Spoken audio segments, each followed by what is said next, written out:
on ne va pas vraiment parler de l'exonération des 10 ans. On va parler, on va parler de l'exonération des 10 ans, mais on ne va pas rentrer dans le vif du sujet de l'exonération en elle-même, mais juste comment pouvoir, à partir de quand on en bénéficie et est-ce qu'elle est décalable ou non. Parce que des webinaires sur les 10 ans en eux-mêmes, on en a fait quelques-uns ces derniers mois. Je vais quand même aborder très vaguement le sujet. Je vous rappelle que les 10 ans d'exonération s'appliquent à toute personne qui a fait sa LIA à compter du 1er janvier 2007, c'est-à-dire, bon, c'est déjà, ça fait très longtemps, en 2007, donc mais juste la loi, elle est passée en 2008 et rétroactive pour les personnes qui sont venues à partir du 1er janvier 2007. Donc, cette exonération permet à toutes les personnes qui ont des revenus qui ont été générés en dehors du territoire israélien d'être exonérées d'impôts et de déclaration d'impôts pendant 10 années à compter de la date de l'ALIA. Maintenant, ces derniers mots, ça va être vraiment le vif du sujet de ce webinaire. Ça veut dire quoi à compter de la LIA? À partir de quand on compte les 10 ans et quelles répercussions il y a si on les perd ou on ne les perd pas? Maintenant, j'ai dit on a 10 ans d'exonération d'impôts et de déclaration. Je ne vais pas parler de la nouvelle réforme qui est en 2026 parce que ça aussi, ça peut en faire un webinaire en lui-même, mais je vais quand même vous aborder vaguement. Sachez que toutes les personnes qui vont faire leur ALIA à compter du 1er janvier 2026, ils seront exonérés d'impôts sur les revenus générés en dehors du territoire, mais ils seront obligés de déclarer, c'est-à-dire cette exonération de déclaration, c'est fini. L'OCDE n'a plus accepté ça, ils ont fait un ultimatum à Israël, ils les ont obligés d'enlever cette exonération de déclaration, mais ça s'applique, et je le répète parce que je sens qu'il va y avoir une question là-dessus, donc je vous le dis, c'est très clair, seulement pour les personnes qui ont fait leur ALIA à compter du 1er janvier 2026. C'est-à-dire, si quelqu'un a fait son ALIA le 29 décembre ou le 31 décembre 2025, il a les 10 ans d'exonération de déclaration jusqu'en 2035. C'est que pour les personnes que sur leur Théodate Olé, il y aura marqué 1er janvier 2026, ces personnes-là seront obligées de déclarer ce qu'ils ont en dehors du territoire, mais ils ne seront pas imposés sur ce qui a été généré en dehors du territoire. Donc, je ferme ces deux parenthèses. Première parenthèse, c'est les 10 ans sur ce qu'il y a en dehors du territoire, ce qu'on a généré en dehors du territoire, et la réforme qui est à partir du 1er janvier 2026. Donc maintenant, on va rentrer dans le vif du sujet. À compter de quand on compte ces 10 ans d'exonération? Alors, ce qu'il faut savoir, c'est que normalement, on compte à partir de la date qui est inscrite sur la Théoudat Olé. Sur la Théoudat Olé, si vous faites attention sur la Théoudat Olé, le Théoudat Olé, c'est le fascicule qui ressemble à un passeport, c'est un petit carnet bleu. Sur ce fascicule, pour les personnes mariées, en principe, il y a le mari et la femme dans la même page. Vous allez voir, il y a marqué Tarikh Kabbalat Mahamad, date à partir de laquelle on a reçu le statut de Olé Hadash. Et ce n'est pas la date Tarikh Adpassa, parce que beaucoup de personnes se sont trompées là-dessus. Tarikh Adpassa, c'est quand ils l'ont imprimé. Donc, des fois, la personne la renouvelle et voit qu'il y a marqué Tarikh Adpassa, date d'impression un peu plus tard. Mais ce qui compte pour savoir quand est-ce qu'on est considéré comme Olé Hadash pour le fisc, c'est Tarikh Kabbalat Mahamad, donc date à partir de laquelle on a reçu le statut de Olé Hadash. Donc, cette date-là, à compter de cette date-là, lorsqu'on dit cette date-là, il faut savoir que en Israël, on compte ces 10 ans d'exonération au jour le jour. C'est-à-dire qu'on voit vraiment, si quelqu'un a fait son alia, là on est le 19 mars aujourd'hui, si quelqu'un a fait son alia le 19 mars 2025, il aura jusqu'au 19 mars 2035. Ces 10 ans, ça va jusqu'au jour et jusqu'au mois. Maintenant, en quoi ça change? En 2035, en 31 décembre 2035, il y aura quelques mois où il sera considéré comme tout résident israélien qui est obligé de déclarer ce qu'il a en dehors du territoire, puisque si les 10 ans se terminent dans 10 ans, le 19 mars 2035, donc de mars à décembre, c'est ça la période fiscale imposable. Mais de janvier à mars, ça, c'est exonéré. Ça peut être des fois important pour les personnes qui ont des dividendes à se distribuer. Souvent, s'ils font la distribution le 20 mars ou le 19 mars, il y a tout qui peut changer. Donc, c'est très important de bien voir le jour et ne pas se dire ah c'est dans l'année telle et telle année, ou même il y a des personnes qui arrondissent. Ça, nous, on peut arrondir si jamais on a un papier derrière, mais on ne peut pas arrondir. Même les personnes qui sont venues en décembre, il faut voir que c'est décembre. Les personnes qui sont venues en novembre, c'est novembre. Donc, on va prendre un exemple tout simple. Une personne qui a des retraites tous les mois, 2000 euros de retraite par exemple, il a du 1er janvier au 31 décembre 2000 euros par mois, ça fait 24 000 euros par an. Lorsqu'on va déclarer au fisc israélien, on ne va pas déclarer 24 000 euros de retraite, on va déclarer 24 000 fois 9 sur 12, puisqu'il y a 3 mois qui ne sont pas imposés puisque vous n'étiez pas dans cette période. Donc, je répète, les 10 ans sont comptés à partir du moment, du jour, du mois et de l'année qui est inscrite sur la Théoudat Olé. Maintenant, la Théoudat Olé, il faut savoir que beaucoup de personnes, et c'est ça à mon avis, qui est le plus problématique aujourd'hui. La Teudat Olé, il y a beaucoup de personnes qui ont obtenu leur Teudat Olé, mais ne sont pas concrètement venues en Israël. Donc ça, il faut savoir quand même que par rapport au fisc israélien, le terme Olé Hadash, et ça, c'est quelque chose que beaucoup de gens ont oublié. À la base, Olé Hadash, c'était quelqu'un qui était résident fiscal israélien pour la première fois. C'était un vrai résident fiscal. C'est pas il a fait son alia, mais il habite à Paris encore. C'était pas possible. Avant, lorsqu'on disait le terme Olé Hadash aux impôts, c'était Toshav Israël Larishona, c'est-à-dire résident fiscal israélien pour la première fois. Mais résident fiscal, comme vous le savez, c'est soit 183 jours par an, soit 425 sur 3 ans, soit un centre de vie en Israël. Mais c'était vraiment quelqu'un qui était résident fiscal israélien. Pas quelqu'un qui continue à être résident fiscal français, à habiter en France et venir 2 mois par an en Israël et d'avoir fait l'ALIA seulement pour mettre son compte en banque en tant qu'Israélien pour ne pas qu'il rentre dans l'échange d'informations. Ça, par rapport au fisc, à la base, le Olé Hadash, c'était ça. C'était un résident fiscal. Donc, lorsqu'on dit Olé Hadash, il faut comprendre que même si vous avez fait votre alia mais que vous n'habitez pas en Israël, en fait, vous n'étiez pas vraiment Olé Hadash aux yeux du fisc. C'est-à-dire que vous n'avez pas respecté les conditions d'alia. Parce que chaque personne de confession juive a le droit de faire ça, de venir en Israël, mais il faut qu'il réside en Israël. Les personnes oublient la seifa. En hébreu, la seifa, c'est la fin de la phrase. Chaque juif a le droit de venir en Israël. On n'a pas le droit de refuser à un juif de venir en Israël, mais al-menat leishtaken, seulement s'il compte résider en Israël. Donc, si une personne ne compte pas résider en Israël, même s'il est de confession juive, Israël peut très bien lui refuser la nationalité. Comme le cas du Norvégien, dont on a parlé plusieurs fois ici. Le Norvégien qui a voulu faire son alia, il a demandé à faire son alia. Ils lui ont demandé pourquoi tu veux faire ton alia. Il a dit pour cacher mes comptes en banque à la Norvège. Alors Israël lui a dit tu ne recevras pas ta nationalité israélienne. Bien que tu es juif, ça ne change rien. Donc il faut comprendre que le fait que beaucoup de personnes, vous pouvez me poser la question maintenant, alors comment tout le monde a fait sa alia en 2014, ils sont repartis après en France. Le fait que beaucoup l'ont fait à l'époque, ce n'était pas vraiment dans le collimateur des impôts. À l'époque, il n'y avait pas l'échange d'informations. À l'époque, il n'y avait pas cette histoire de Norvégien qui, lui, a créé une jurisprudence aux impôts. Et à cause de lui, les personnes, aujourd'hui, le ministère de l'Intérieur est obligé de vérifier combien de jours on passe par an en Israël. Est-ce qu'on a respecté? Sinon, il vous donne le passeport rouge, le laissez-passer, et il ne vous renouvelle pas votre passeport bleu. Donc, cette histoire a créé des changements. Le fait qu'à l'époque, ça se faisait l'ALIA, un dossier ALIA très facile, et qu'après, on mettait à la banque Liomi qu'on était tenez ma Teudat Zéhout, changer mon compte de français à la Teudat Zéhout, ça ne rentre pas dans l'échange d'informations et je suis tranquille. Ça, c'était à l'époque. Aujourd'hui, c'est fini. Aujourd'hui, à partir du moment où vous n'êtes pas en Israël, lorsque vous allez vouloir renouveler votre passeport, vous allez voir, ils vont vous donner un laissez-passer rouge et ils ne vont pas vous donner votre passeport bleu. Lorsqu'on veut aujourd'hui prouver une résidence fiscale et qu'on veut pouvoir bénéficier de ces 10 ans, alors là, les 10 ans, on va dire que je finis cette phrase, après s'il y a des questions, vous pouvez me poser.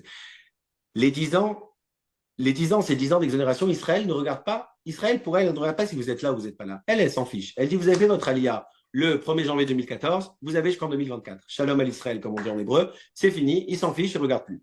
Maintenant, si vous n'étiez pas là, mais que vous avez décidé de venir au 1er janvier 2020 en Israël, vous allez dire, mais je n'ai pas profité, moi, de ces 6 années d'exonération d'Alia, parce que moi, il y a marqué sur la Teudat Olé 2014. Ça s'est fini en 2024. Maintenant, j'habite vraiment en Israël. Je me suis déconnecté de France. J'ai informé la France de mon départ fiscal. Mais Israël, et elle nous le dit souvent parce qu'on fait énormément de dossiers de décalage des 10 ans, Israël va vous dire, mais pourquoi tu as fait ton Alia là? Pourquoi? Quelle est la raison pour laquelle tu as fait ton alia? Si tu savais que tu n'allais pas venir en Israël, donc il y a une raison pourquoi tu n'as pas fait ton alia. Donc, un des paramètres et une des conditions pour pouvoir demander un décalage des 10 ans, c'est-à-dire que dans notre cas, on revient dans notre exemple, la personne a fait son alia au 1er janvier 2014, mais en fait, il est venu vraiment en 2020. Donc, cette personne préfère que ça commence à partir de 2020, ces 10 ans d'exonération. Comme ça, elle a jusqu'à 2030 et qu'il est tranquille. Mais une des conditions pour pouvoir permettre ce décalage, il y a pas mal de conditions, on va les détailler un petit peu, mais une des conditions déjà premières, c'est aussi expliquer pourquoi on n'est pas concrètement venu. Donc, il y a des personnes qui vont vous dire, moi, je comptais vendre mon affaire, en fin de compte, elle ne s'est pas vendue, etc. Il y a des personnes qui ont eu des cas de maladie, il y a eu des décès, il y a eu du corona, il y a eu je ne sais pas ce qu'il y a eu. Mais il faut quand même expliquer, parce qu'Israël, lorsqu'elle décale la période des 10 ans, il faut savoir qu'elle perd un contribuable pendant quelques années. Ce contribuable qui aurait dû déclarer à Israël et être imposé sur ce qu'il a en dehors du territoire, en le décalant, il n'a pas besoin. Mais il n'y a pas de cadeau gratuit en Israël. Ils ne vont pas aimer aussi ce décalage. Ils vont vous dire pourquoi. Surtout que cette personne est, entre guillemets, mauvaise foi, puisqu'elle a fait un dossier d'ALIA. Donc peut-être c'était pour cacher un compte en banque. Donc déjà, on a affaire à une personne qui est peut-être problématique. C'est pour ça que c'est très délicat ce décalage.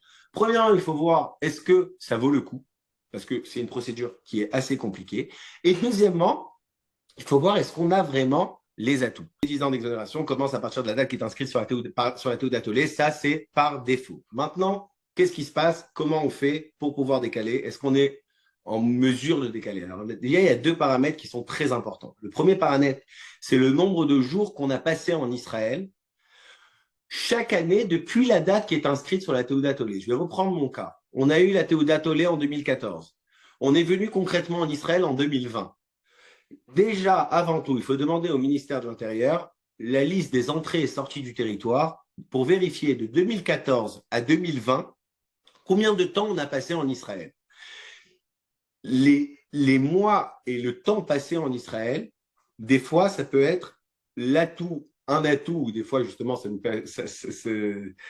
à cause de ça, on reçoit des refus de leur part, de l'administration fiscale, parce que Israël, on connaît les 183 jours. Je vais faire une petite parenthèse. La résidence fiscale, c'est 183 jours par an, ou 425 jours sur 3 ans, ou le centre de vie en Israël. Mais il faut savoir qu'il y a encore un autre chiffre que les personnes ne connaissent pas tous. Il y a aussi 90 jours. 90 jours par an. Si on a fait la Théodate Olé en 2014 et qu'on a passé plus de 90 jours par an en Israël, ces 90 jours peuvent prouver qu'en fait, vous étiez vraiment résident fiscal israélien et on ne peut pas donc décaler. C'est-à-dire, pour demander la résidence fiscale, il faut 183 jours. Mais pour pouvoir décaler, normalement, si on veut faire ça par la procédure standard, il faut prouver qu'on a passé moins que 90 jours par an. Donc, on va prendre le cas de 2014. Disons qu'en 2014, il a passé 80 jours. 2015, 60 jours. 2016, 120 jours. C'est tout. On peut décaler jusqu'en 2016 maximum. L'année où on va passer plus de 90 jours, c'est l'année qui va nous arrêter la possibilité de décalage. Ça, encore une fois, c'est la première possibilité. Ça, c'est la possibilité standard.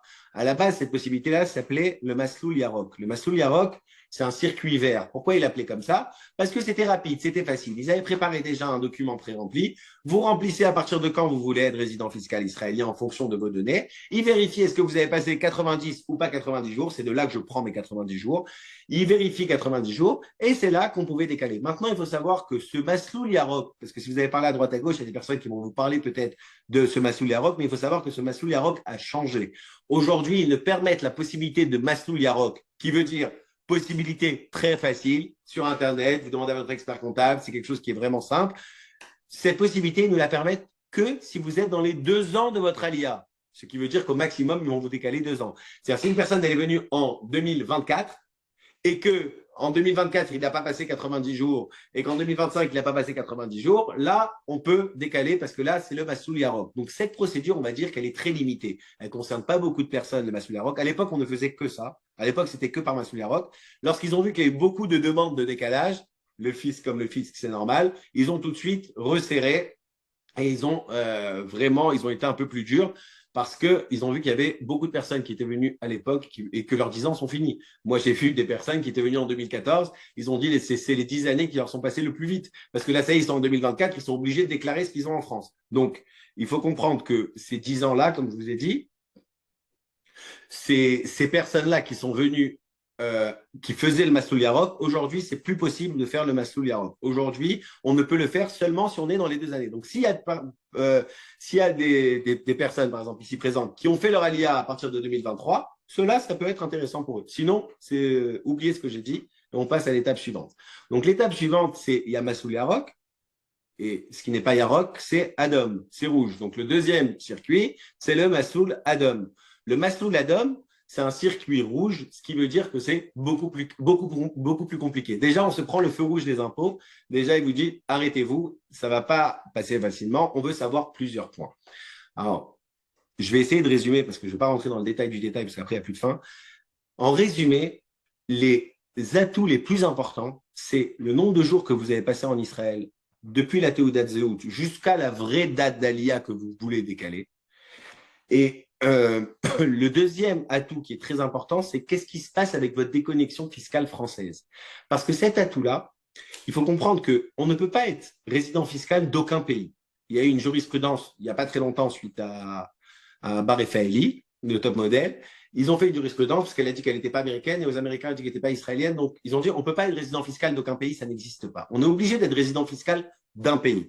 Donc, si jamais, par exemple, vous étiez résident fiscal en France jusqu'en 2020, toujours dans notre cas du monsieur qui a fait son alia en 2014, mais qui arrive concrètement en 2020, si on peut être en mesure de montrer au fisc israélien que cette personne était toujours résident fiscal français, donc déjà, on va dire que ça permet au dossier d'être écouté. Parce que ça prouve que cette personne, elle n'a pas été de mauvaise foi. La fiscalité en France est plus élevée qu'en Israël. Donc, l'impôt sur la société est plus élevé, l'impôt sur la TVA est plus élevé, l'impôt sur la succession est plus élevé. Donc, à la fin, on va dire qu'il n'est pas parti à Dubaï ou dans un paradis fiscal, il était en France. Donc, ça veut dire que ça n'a pas été très mauvaise foi de sa part, cette histoire d'Elia, mais apparemment, il y a eu des contraintes qui l'ont obligé de rester en France. D'où la deuxième étape de vérifier le nombre de jours. S'il y a certains d'entre vous qui ont passé, par exemple, je dis tout de suite, plus de 183 jours par an en Israël, on ne peut pas décaler. Une année où il y a eu plus de 183 jours, c'est fini. Là, on prouve qu'on était vraiment résident fiscal israélien et c'est fini. On va dire que les personnes qui malheureusement se sont faites le plus avoir, c'est les personnes qui sont venues en Israël, qui sont venues un an, qui ont passé vraiment 300 jours pendant l'année et qu'après ils sont repartis en France, mais qu'après ils décident de revenir. S'ils n'ont pas fait la Shnat Istaklut, c'est-à-dire la procédure d'année d'adaptation, ceux-là, ils ont perdu les 10 ans puisqu'ils sont partis, ils sont revenus. Ça ne change rien, le compte à rebours a déjà commencé. Donc, premier point important, la fiscalité en France. Est-ce qu'on était toujours résident fiscal français ou non? Si on était résident fiscal français et qu'on s'est déconnecté que maintenant, c'est un atout qui est important. Deuxième atout qui est important, le nombre de jours qu'on a passé en Israël.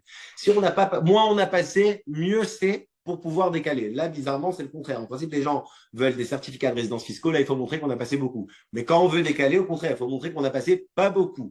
Moins on a passé, mieux ça prouve à Israël qu'en fait, on n'était pas concrètement ici.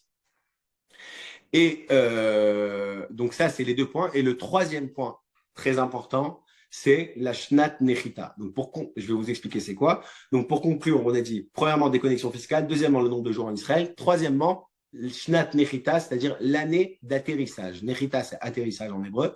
Il faut voir l'année d'atterrissage. Il faut qu'on ait une année.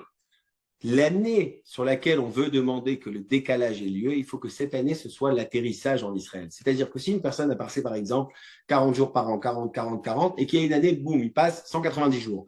On va tout de suite prendre cette année-là comme année d'atterrissage et on va se baser justement sur ce décompte de nombre de jours pour dire à Israël, regardez, il n'était pas là, mais en 2020, il est vraiment venu regarder le nombre de jours qu'il a passé. Donc, on va prendre l'année 2020 comme année d'atterrissage et à compter de 2020, on va avoir nos 10 ans d'Alia qui sont jusqu'en 2030 si jamais Israël nous accorde cette procédure. Il y a plusieurs procédures, ça dépend pourquoi on en a besoin, si on a besoin pour les banques, si on a besoin pour la France, etc. Mais en principe, c'est soit en sorte de rescrit, c'est un pré-ruling, c'est une demande, une décision spécifique sur la personne, soit en forme de certificat de décalage. Bon, il y a ou soit en forme même de légal opinion. Il y a souvent des avocats qui statuent, qui n'ont pas de problème à prendre position. Si les cas, ils répondent à la loi, on peut prendre position, on fait une légal opinion. On dit, mais souvent les banques aujourd'hui en Israël, elles n'aiment pas les légal opinions.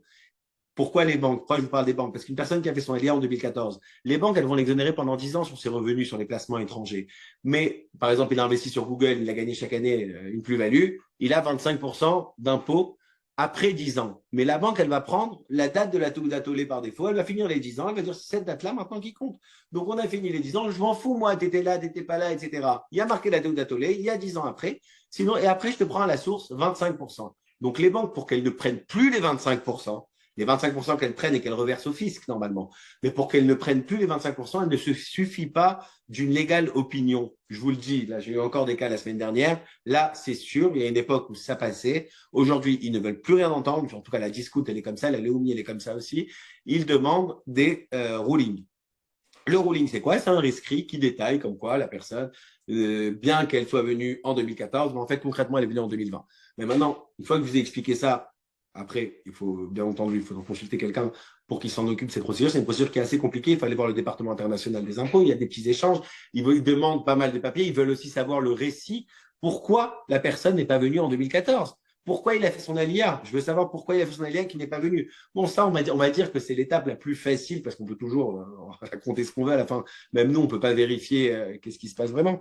Mais ce qui est important, voilà, comme je vous ai dit, c'est le nombre de jours, c'est l'histoire et c'est pourquoi on en a besoin. Est-ce qu'on a besoin pour les banques, est-ce qu'on a besoin pour autre chose? Frère, le bitoire Leumi a tout intérêt de ne pas vous assurer parce que pour les 100 et quelques shekels par mois que vous leur payez, si jamais il y a un problème, ça va leur coûter beaucoup plus cher. Le fisc a tout intérêt de vous considérer comme résident fiscal. Donc, il faut savoir qu'il y a eu quelques années, le fisc et le bitoire Leumi se sont déconnectés, c'est-à-dire ce sont deux entités à part.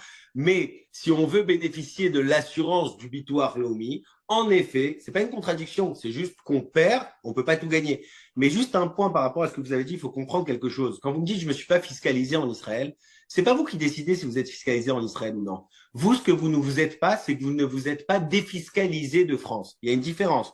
Vous n'avez pas informé la France de votre départ pour ne pas payer d'impôts sur la vente de la résidence principale ou quoi que ce soit. Mais par rapport à Israël, la fiscalité, et ça c'est important, écoutez ce que je vous dis parce que c'est très important à ce que je veux dire, la fiscalité, c'est pas nous qui décidons est-ce qu'on est fiscalisé ou pas fiscalisé en Israël. La fiscalité, elle se fait en fonction de la situation dans laquelle on se trouve. Si on a passé plus de 183 jours en Israël et qu'on a notre centre de vie en Israël et qu'on a fait une Théodat Olé, on est israélien, on est résident fiscal israélien. Maintenant, vous allez me dire, je suis toujours résident fiscal français, bah, c'est votre problème. C'est ce que va dire le fisc. Ils vont dire, c'est votre problème.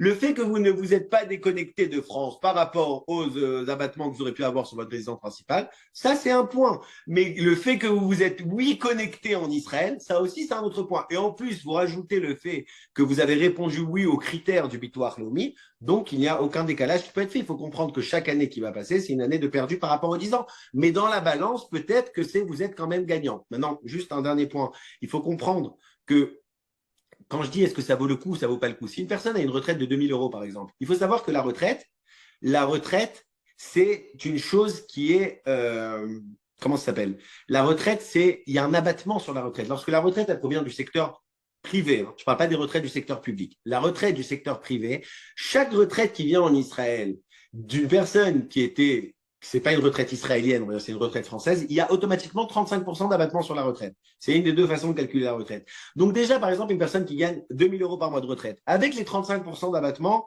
il ne va pas avoir grand-chose. C'est-à-dire Israël ne va pas prendre les 2000 euros en considération, mais elle va prendre 65% de ces 2000 euros-là. Par rapport au palier imposable, on n'est même pas imposable là-dessus. Donc, des fois, il n'y a aucun intérêt. Il faut bien réfléchir. Moi, dans la plupart des dossiers que je vois, très souvent, je dis, vous n'avez pas besoin, ça va vous coûter beaucoup plus cher la procédure de décalage, parce qu'encore une fois, c'est un rescrit des impôts, c'est quelque chose qui coûte pas mal d'argent. Des fois, ça ne vaut pas le coup. C'est-à-dire, si on sait qu'est-ce qu'on va gagner, si dans tous les cas, il n'aurait pas payé d'impôt sur sa retraite, on va gagner juste le fait de ne pas déclarer en Israël, mais ça coûte quoi une déclaration? Ça coûte pas grand-chose, c'est un comptable, c'est une déclaration de retraite une fois par an. C'est pas du tout quelque chose qui vaut le coup pour ça de décaler. Donc avant de décaler ou pas décaler, il faut souvent vérifier est-ce qu'on a intérêt de décaler ou non. Si on a des dividendes étrangers qui on sait qu'en France on imposait à 12,8, on ne veut pas compléter les 17,2 en Israël des dividendes et qu'on a des placements sur des actions étrangères, alors oui, dans la plupart des cas, ça vaut le coup. Mais une personne, en principe, qui a une retraite, une assurance vie, etc., dans la plupart des cas, il faut vérifier le montant de la retraite. Est-ce que ça vaut le coup, ça vaut pas le coup? Quand ce que je dis retraite, c'est la retraite, c'est par personne, par palier. C'est-à-dire, souvent, les Français ont l'habitude de dire, on a 6 000 euros de retraite. Non, mais combien votre femme, combien vous? Parce que c'est chacun imposé en fonction de ses abattements fiscaux.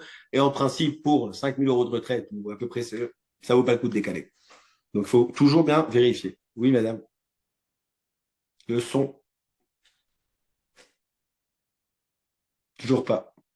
Il y a une autre question. On est en 2015. Tu m'entends, Nathanaël? Oui. Il y Oui, a Rachel. Karl Lévy qui a posé une question euh, en, en T'es un peu coupé, Rachel. m'expliquant en fait qu'en 2015, il a fait la LIA. Vous-même, activez le micro et posez la question vous-même. Oui, bonjour, Oui, enchanté. bonjour. Voilà. Bonjour. Question très simple. J'ai fait mon allié en 2015, donc j'arrive bientôt à ma 10e année en juin 2025. Mes centres d'intérêt de vie, etc., sont en Israël. J'ai toujours eu un passeport bleu parce que non, par rapport au nombre de jours, pas de difficulté. Donc je suis rattaché fiscalement à Israël. Sauf que depuis le Covid, j'ai passé beaucoup de temps en France. Et quand j'ai fait mon renouvellement dernièrement, il y a 3 mois de mon passeport bleu, ils m'ont rebasculé en Théoda Olé en me disant que j'avais pas fait le nombre de En jours. quoi, en quoi, en quoi? En Théodat Mahavar. Mahavar, pardon, Théoda Ah, ok. Mahavar. Ouais. Voilà, hop là. Donc, j'ai rebasculé en Théoda Mahavar alors que femmes et enfants sont toujours sur place, évidemment, et que tout le monde a son passeport bleu. Est-ce que ça implique que mon rattachement fiscal a changé? Non, il n'y a aucun problème par rapport à la citoyenneté. J'étais intervenu là-dessus il n'y a pas longtemps. J'avais expliqué en plus que il faut savoir que les critères de Teudat Ma'avar ou passeport bleu ou rouge, les critères, ils sont plus durs que les critères de l'administration fiscale pour être résident fiscal. Eux, ils demandent 75% du temps ou ils vérifient sur une période de 5 ans.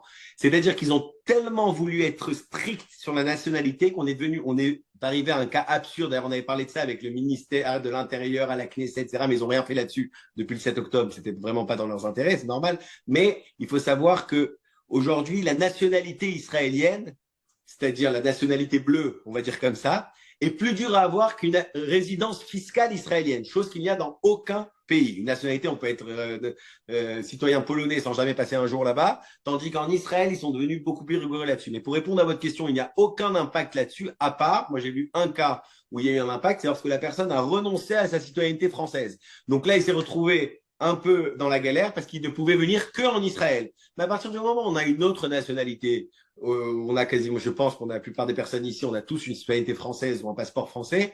On peut voyager dans le monde avec notre passeport français, quoi qu'il se passe. Le laisser passer, s'il est rouge ou s'il est bleu, on s'en fout. À partir du moment où votre état des lieux, votre situation, votre Merkaz Rahim est en Israël, vous êtes complètement résident fiscal israélien. Donc, ne faites pas attention à la couleur du passeport. Il y a aucun problème. Il faut surtout pas s'angoisser là-dessus. Merci beaucoup, c'est très gentil. J'ai une question. Oui, on vous écoute. Dans mon cas, donc du coup, j'ai rien à faire, il n'y a aucun papier à… Avant de revenir, tant que vous n'êtes pas revenu en Israël complètement et passé une année en Israël, il n'y a rien à faire. D'accord. Merci. Et dernière question, parce que je vais devoir vous quitter du coup. Je suis en train de voir pour acheter un petit appartement en Israël et du coup, je cherche un avocat. Est-ce que… Rachel, Oui, Rachel, alors, vous pouvez. Gisèle, ça, je vous aiderai. C'est un échange personnel, s'il vous plaît, D'accord. Gisèle. Je vous aiderai pour tout Vous ce qu'il faut, ne vous pourrez, inquiétez oui, pas. vous pourrez Voilà. m'envoyer Rachel Je vous vais vous communique. aiguiller. Alors, il y a une autre question qui est arrivée qui te concerne, Nathanaël. C'est une question de Julie.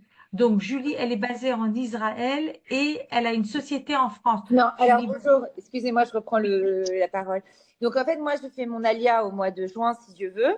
Mais par contre, moi, j'ai toute ma vie fiscale qui est en France, j'ai ma société, tout ça. Ça veut pas dire qu'à terme, je veux pas être résidente fiscale israélienne, mais ça veut dire que tout ce que j'ai sera déclaré en France et c'est exonéré en Israël pendant les 10 prochaines années. C'est bien ça, si j'ai bien compris.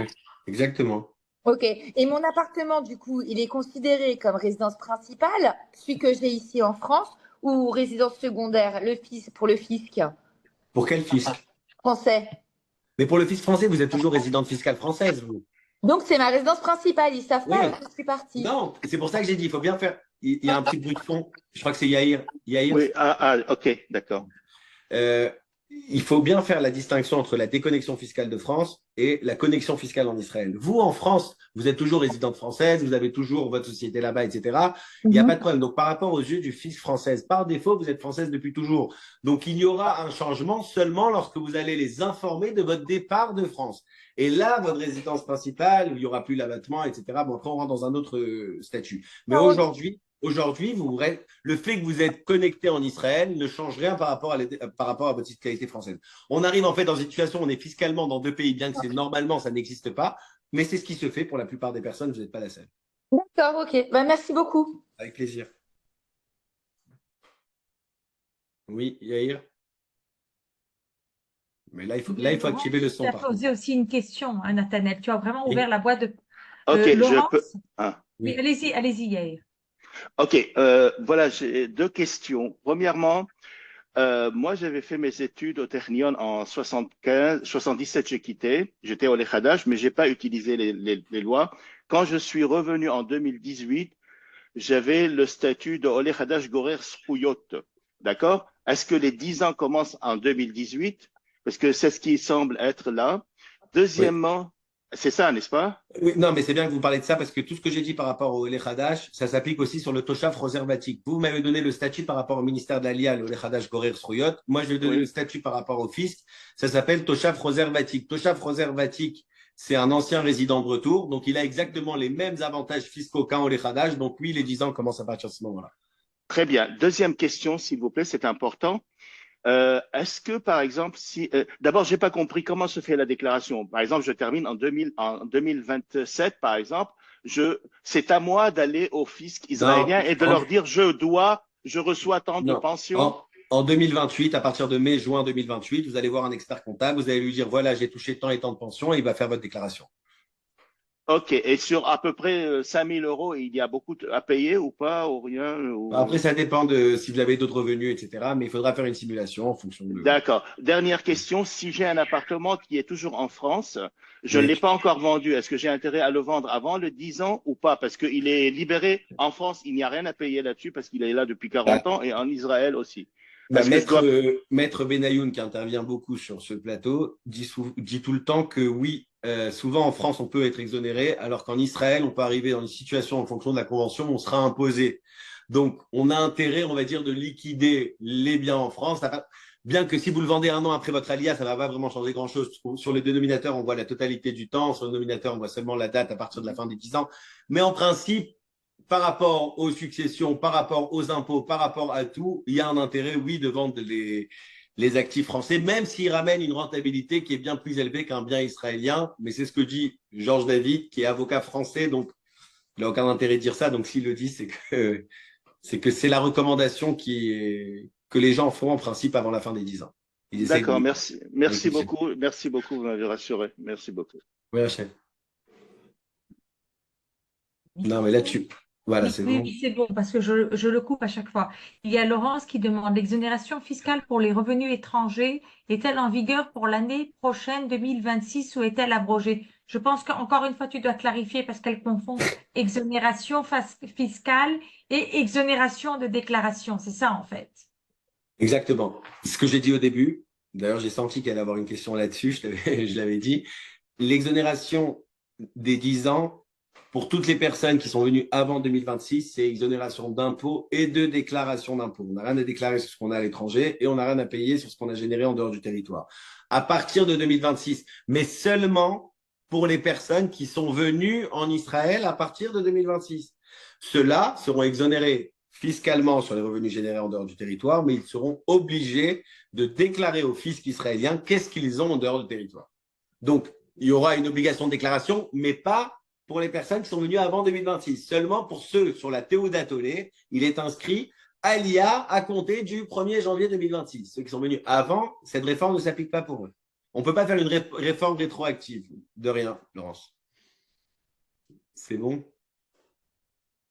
Ok, Une autre c'est bon. question? J'ai pas vu d'autres questions, Nathanaël. Donc, tu peux continuer si tu as encore quelque chose à traiter. Non, en gros, je pense que j'ai fait le tour. Ok. Je pense que j'ai fait le tour. Ce que je veux dire, c'est quand même, si jamais vous voulez vérifier, vous voulez avancer, au lieu de perdre du temps, si vous pensez être peut-être dans ce cas de figure, je vous conseille de demander les entrées et sorties. On peut le demander sur le site en ligne du ministère de l'Intérieur. Vous tapez entrée et sortie du territoire. En hébreu, c'est Knisot Veyetziot.